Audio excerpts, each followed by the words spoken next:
स्वागत है दोस्तों आप सभी का आईसीजी स्टार एजुकेशन के ऑनलाइन क्लास में। देखिए हम लोग क्या कर रहे हैं कि क्लास 10 का जो भूगोल पढ़ रहे हैं, क्लास 10th का जो हम लोग भूगोल पढ़ रहे हैं, जिसका पहला चैप्टर हम लोग पढ़ रहे हैं संसाधन एवं विकास, रिसोर्स एंड डेवलपमेंट। ठीक, उसमें हम लोग पढ़ चुके हैं कि संसाधन क्या होते हैं, उसके बाद हम लोग संसाधन के विकास पढ़ चुके हैं। आज पढ़ रहे हैं हम लोग भू संसाधन, उसमें जो अगला है भू संसाधन। तो भू संसाधन क्या होता है, इसके आगे जो है मृदा संसाधन है। तो यही आप लोगों को क्लियर कर दें कि भू संसाधन और मृदा संसाधन में अंतर होता है। भू संसाधन यानी कि जितनी भी मृदाएं हैं, पर्वत पठार सभी को अगर शामिल कर ले तो वो भू संसाधन होता है, जबकि मृदा अलग अलग प्रकार की मिट्टियों को मृदा कहते हैं और वो मृदा संसाधन अलग होगा। तो इसके बाद हम लोग क्या पढ़ेंगे, मृदा संसाधन पढ़ेंगे। तो भू संसाधन देखिए क्या होता है, तो भूमि एक महत्वपूर्ण प्राकृतिक संसाधन है। भूमि क्या है, एक महत्वपूर्ण प्राकृतिक संसाधन है। सही बात है कि भूमि एक बहुत ही महत्वपूर्ण संसाधन है, क्योंकि इस पे सारी क्रियाएं, जैसे कि आर्थिक क्रिया हो गई, परिवहन हो गया, संचार व्यवस्था हो गया, और भूमि पर ये सब पर किस पर आधारित है, तो भूमि पर। तो देखिए कह रहा है कि प्राकृतिक वनस्पति, वन्य जीवन, मानव जीवन, आर्थिक क्रियाएं, परिवहन तथा संचार व्यवस्था भूमि पर ही आधारित है। ये सब क्या है, भूमि पर आधारित है, इसलिए भूमि एक महत्वपूर्ण प्राकृतिक संसाधन है। भूमि एक सीमित संसाधन है। भूमि क्या है, तो एक सीमित संसाधन भी है। ऐसा नहीं है कि भूमि बहुत अधिक मात्रा में, भूमि भी लिमिटेड संसाधन है। ठीक, इसलिए हमें इनका उपयोग सावधानी और योजनाबद्ध तरीकों से करना चाहिए। तो जब भूमि एक लिमिटेड सोर्स है तो इसको क्या करना चाहिए कि हमें योजना बना करके और सावधानी पूर्वक क्या करना चाहिए, तो इसका उपयोग करना चाहिए। ठीक, आगे चलिए, आगे देखते हैं।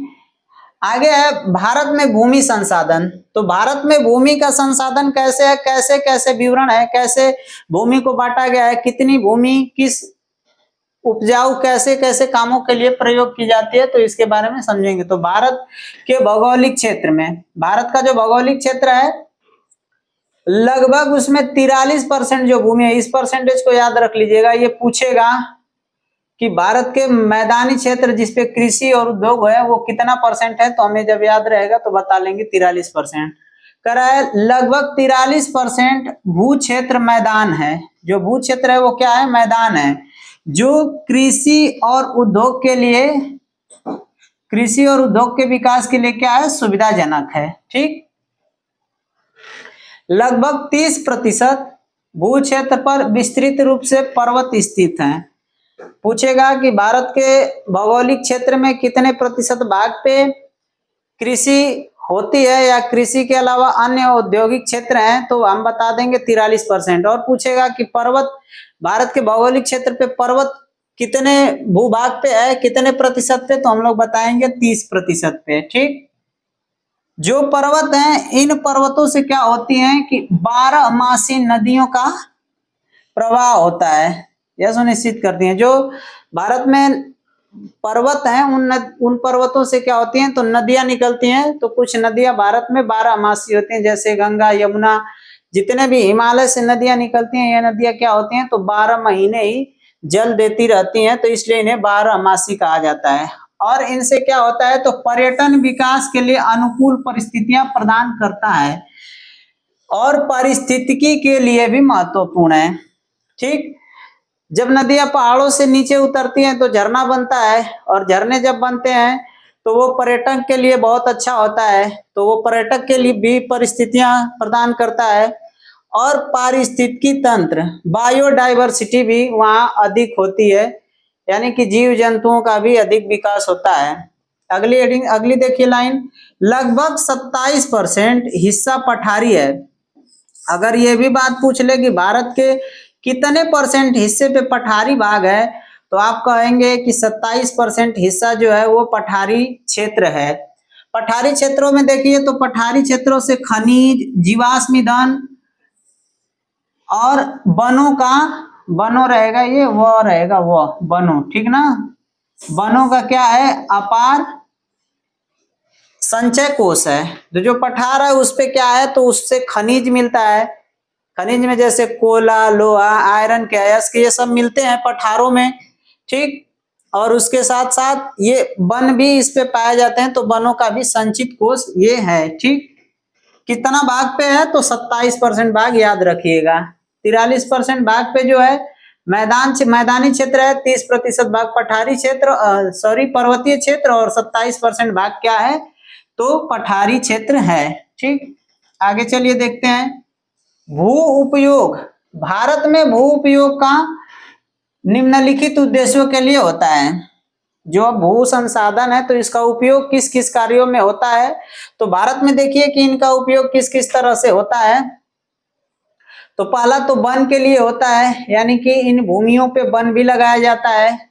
कृषि के लिए अनुपलब्ध भूमि भी है। कृषि के लिए अनुपलब्ध भूमि में दो प्रकार है, अनुपलब्ध जिसमें इसमें बंजर भूमि और कृषि उपयोग भूमि है।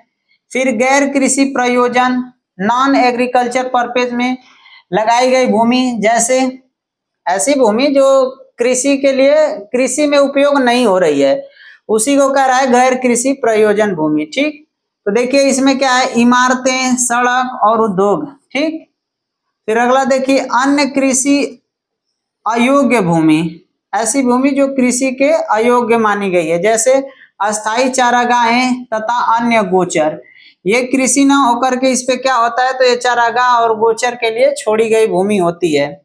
तो भारत में ये भी उपयोग होती है। और विविध वृक्षों, वृक्ष फलों, उपवनों के अधीन भूमि जो शुद्ध बोए गए क्षेत्र में शामिल नहीं है। ये भी भूमि है जो क्या होता है कि जो जिसपे खेती होती है उसमें इस भूमि को नहीं शामिल किया जाता है, वृक्ष फसलों तथा उपवनों के अधीन जो भूमि होती है, ठीक। कृषि योग बंजर भूमि, कृषि योग बंजर भूमि जहां 5 से अधिक वर्षों से खेती न की गई हो, जहां 5 से अधिक वर्षों से खेती न की गई हो, उस भूमि को ही क्या कहा जाता है, कृषि योग बंजर भूमि कहा जाता है। आगे आइए देखें परती भूमि। परती भूमि भी भारत में पड़ी है। इस परती भूमि को देखिए, परती भूमि में क्या है, तो क वाला है कि वर्तमान परती भूमि, यानी कि जो इस समय परती भूमि है, जहां एक कृषि वर्ष, यहाँ एक कृषि वर्ष रहेगा, एक कृषि वर्ष या उससे कम समय से खेती न की गई हो। एक कृषि वर्ष या उससे कम समय में जो खेती न की गई हो वो वर्तमान परती भूमि कहलाएगी, ठीक। फिर वर्तमान परती भूमि के अतिरिक्त अन्य परती भूमियां पुरानी परती भूमि, ठीक, जहां 1 से 5 कृषि वर्ष से खेती न की गई हो, जहां 1 से 5 वर्ष तक खेती न की गई हो उसे क्या कहेंगे, तो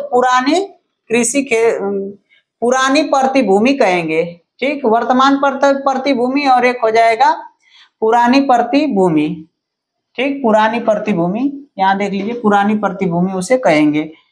शुद्ध निवल बोया गया क्षेत्र, एक कृषि वर्ष में एक बार से अधिक बोए गए क्षेत्र शुद्ध निवल बोए गए क्षेत्र में जोड़ दिया जाता है, तो वह सकल कृषि क्षेत्र कहलाता है, ठीक। भारत में भूमि उपयोग के प्रतिरूप, भारत में भूमि उपयोग के प्रतिरूप क्या क्या है, तो देखिए भारत में भूमि उपयोग प्रतिरूप क्या है कि निम्न कारण बताए गए हैं। जैसे देखिए कि एक है भौतिक कारण, ठीक। भौतिक कारण क्या होगा, इसके अंतर्गत जलवायु, क्लाइमेट, मृदा के प्रकार, सॉइल टाइप और भू आकृति इत्यादि शामिल किए गए हैं। किसमें, तो भौतिक कारण में। मानवीय कारण में देखिए, मानवीय कारण में इसके अंतर्गत जनसंख्या घनत्व, सांस्कृतिक कारण, प्रौद्योगिकी क्षमता आदि शामिल है, ठीक।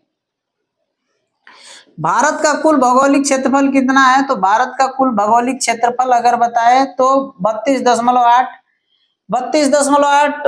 लाख वर्ग किलोमीटर, ये एनसीईआरटी में दिया गया है तो हम इसी को मानेंगे, नहीं तो 32,87,263 वर्ग किलोमीटर देता है, तो ये हम 32.8 इसको एनसीईआरटी को मान के चल रहे हैं, लाख वर्ग किलोमीटर है। परंतु इसके 93% भाग क्या है? 93% भाग भू उपयोग आंकड़े उपलब्ध हैं। 93% ही क्या है? इसके भू आंकड़े उपलब्ध हैं, क्योंकि पूर्वोत्तर प्रांतों जैसे कि असम को अगर छोड़ दिया जाए, केवल असम को छोड़ दिया जाए, तो बाकी प्रांतों के भूमि के बारे में हमें क्या है? जानकारी नहीं प्राप्त है। ठीक। और इसी तरह से जम्मू कश्मीर, पाकिस्तान और चीन अधिकृत जो क्षेत्र है उनका भी सर्वेक्षण नहीं हुआ है, तो वहां भी हमें भूमि का पता नहीं है। तो कितने भाग पे? ये इसमें से लगभग हम बस 93% भाग के ही भू उपयोग के लिए हमारे आता है। ठीक। आगे देखिए, राष्ट्रीय वन नीति। राष्ट्रीय वन नीति 1952। राष्ट्रीय वन नीति 1952 क्या है? तो राष्ट्रीय वन नीति 1952 ये कहता है कि भारत के भौगोलिक क्षेत्र में भारत का जितना क्षेत्रफल है उस हिसाब से 33%, भारत के भौगोलिक में 33% क्या होना चाहिए? तो वन क्षेत्र होना चाहिए, जबकि इससे बहुत कम है। इससे क्या है? बहुत कम है। ठीक। भूमि निम्नीकरण और संरक्षण उपाय। ठीक। भूमि निम्नीकरण और संरक्षण के उपाय क्या है? तो देखिए, मानव गतिविधियों द्वारा न केवल भूमि का निम्नीकरण हो रहा है, क्या हो रहा है कि मानव के उपयोग से भूमि का निम्नीकरण हो रहा है, भूमि का कटाव हो रहा है। ठीक। भूमि को नुकसान पहुंचाने वाले प्राकृतिक शक्तियों को भी बल मिल रहा है। साथ ही साथ क्या होता है कि उसके अलावा भूमि को नुकसान करने वाले और प्राकृतिक स्रोतों को, जैसे हवा हो गया, जल हो गया, जो भूमि को नुकसान करते हैं, तो उनको भी मदद मिलती है। अब इसको रोकने के उपाय देखिए, भूमि निम्नीकरण को रोकने के उपाय क्या क्या हो सकते हैं?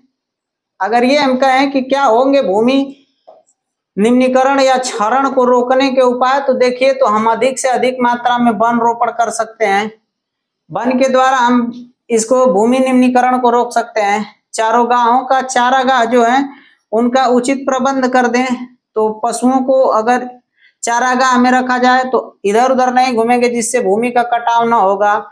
वही पशु चारण नियंत्रण, रेतीले टीलों को कांटेदार झाड़ियों द्वारा स्थिरीकरण, और बंजर भूमि का उचित प्रबंध, और खनन पे नियंत्रण। खनन पे भी क्या कर दिया जाए? नियंत्रण। आवश्यकता से अधिक खनन करने पे भी क्या हो रहा है? तो भूमि का निम्नीकरण हो रहा है। और भूमि कटाव की रोकथाम। भूमि की कटाव हो रही है, जैसे नदियों में बाढ़ आ रहा है, तो उसके लिए उसके किनारे पेड़ पौधे लगाए जाए, ताकि भूमि का क्या हो? कटाव कम हो। तो ये था भू संसाधन। और भू संसाधन अगर आप लोगों को समझ में आया है तो वीडियो को लाइक करें।